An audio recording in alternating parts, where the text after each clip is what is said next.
Azərbaycan hakimiyyətinin nə Güney məsələsi ilə, nə İran məsələsi ilə, nə deyək ki, digər türk bölgələri ilə, Azərbaycan türklərindən bağlı heç bir planı, proqramı yoxdur. Və biz onun acısını yaşayırıq. Niyə elə əminsiniz ki? Peki var, biz bilmirik, hələ zamanı yetişməyib. Yəni bir də gördünüz, çıxartdılar ortalığa. Ola bilməzmi belə bir gizli plan? Tutaq ki, var, amma biz məlumatsızıq. Məşhur bir söz var, deyil, Pərşənbənin gəlişi Çərşənbədən bağlıdır. Biz görürük, buradakı, oradan qaçıb gələn soydaşlarımızı buradan uzaqlaşdırırlar.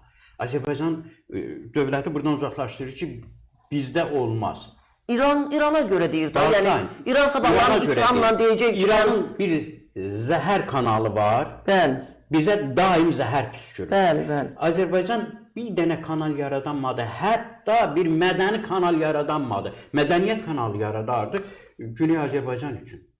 Bax, Güney Azərbaycana siyasi dəstək vermədi, təşkilati dəstək vermədi, maddi dəstək vermədi, informasiya dəstək vermədi. Nəyə hazırdır? O proqram hardadır? Nəyə xidmət eləyir? Misal üçün, xatırınıza salacağım. Prezident Özbəkistanda səhv eləməsəm, dedi ki, 40 milyon soydaşımız var. Görürsünüz, bütün Azərbaycan müxalifətli, hakimiyyətli, hamısı bir kampaniya başladı. Üstündən bir 10 gün, 15 gün keçdi, belə bir şey olmuyor heç. Olub bəlkə. Deməli, yəqin nəbz yoxlanışıydı. Yox, nəbz yoxlanışıydı. Amma eyni zamanda da İranın nəbzinin yoxlanışıydı. Proqram olanda o kampaniya olmur. Proqram olanda onu prezident deməməlidir. Prezidentin sözü bir dəfə deyilməlidir. Amma məcbur olub prezident deyir o sözü. Əgər o proqram olsaydı, Azərbaycan mətbuatı gündəlik onu gündəmdə saxlayardı. Azərbaycanın siyasi elitası, deyək, müxalifətçisi də, parlament üzvü də, mən hakimiyyəti, hökuməti demirəm ki, İranla toqquşma yaradar, narazılıq yaradar, parlament üzvləri. Bunları gündəlikdə saxlayan... Bilmiyorum, ötən gün Pənah Hüseyin deyir ki, orada yəni bizim də soydaşlarımız repressiyalara məruz qalır da. İndi öldürülən adamların statistikasının biri nə bilim 20 min deyir, biri 2 min deyir, dəxli yoxdur. O Trump'ın sözü olmasın, bir adamın ölüsü də faciədir. Orada yəni ki, əminəm ki, o öldürülənlərin arasında mütləq və mütləq bizim soydaşlarımız da var. Və Pənah Hüseyin deyirdi ki, Azərbaycan da bu məsələlərdə hərbi müdaxilə edə bilər, belə bir fikir səsləndirdi ötən günlərdə. Birincisi, eləyə bilər.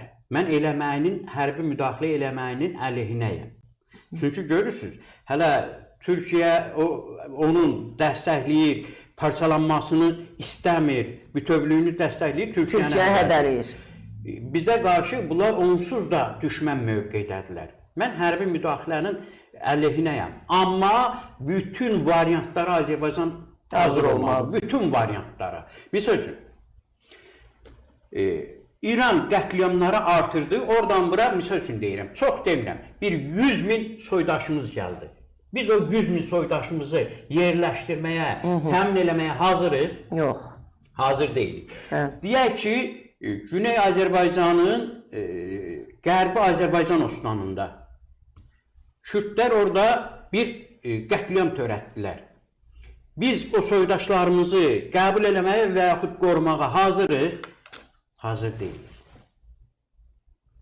Bilirsiniz, biz nə informasiya baxımından onlara dəstək verəcək səviyyədə hazırıq, nə təşkilat baxımından, nə maddi baxımından, nə siyasi baxımından, nə də hərbi baxımından. Amma bayaq İqbal Ağazadə maraqlı bir fikir səsləndirdi. Dedi ki, elə onlar doğru bildikləri yolla gedirlər, biz də onların yanındayıq. Yəni, doğru bildikləri yolda getsinlər. Və partiyasını, yaxud millətçiləri deyir, hakimiyyəti demir. Hakimiyyət onların yanında olsaydı, ən azı dediyim kimi, bir dənə onlar əlində... Yox, Azərbaycan olaraq deyir, dövlət olaraq deyir ki, yəni biz onların yanındayıq. Azərbaycan bir dövlət olaraq, yəni ki, tutaq ki, sabah Güneylilər geçsin, öz dövlətini qursunlar, biz onların yanındayıq deyir. Burada, deməli, bütöv Azərbaycan ocaqları keçən illidir, ya iniş illidir. Bir tədbir keçirdi.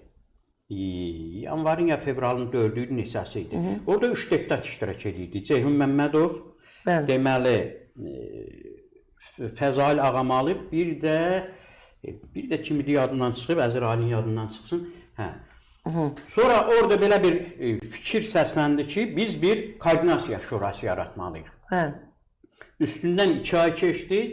Avropadan da həmin Güneylilər gəldi bir koordinasiya şurası yaratmağa, onlara icazə verilmədi.